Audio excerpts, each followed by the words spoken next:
ராவண காவியம். இது 9th standard பாடப்புக்கில் இருக்குது. இதனோட ஆசிரியர் புலவர் குழந்தை.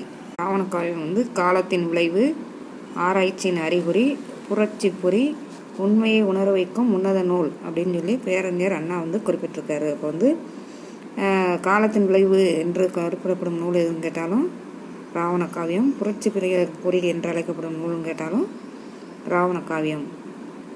காலத்தின் விளைவுனா ராவண காவியம், உண்மையை உணர வைக்கும் உன்னத நூல் எதுனாலும் இது 20ஆம் நூற்றாண்டில் தோன்றிய தனிப்பெரும் பெருங்காப்பியம். தமிழில் பெருங்காப்பியம் ராவண காவியம். இது நூல் 5 காண்டங்கள் இருக்குது. இதில் 57 படலம் இருக்குது. 3100 பாடல்கள் உள்ளது. இப்போ இந்த காவியத்தோட ஆசிரியர் யாருன்னா புலவர் குழந்தை. அடுத்து யாப்பதிகாரம்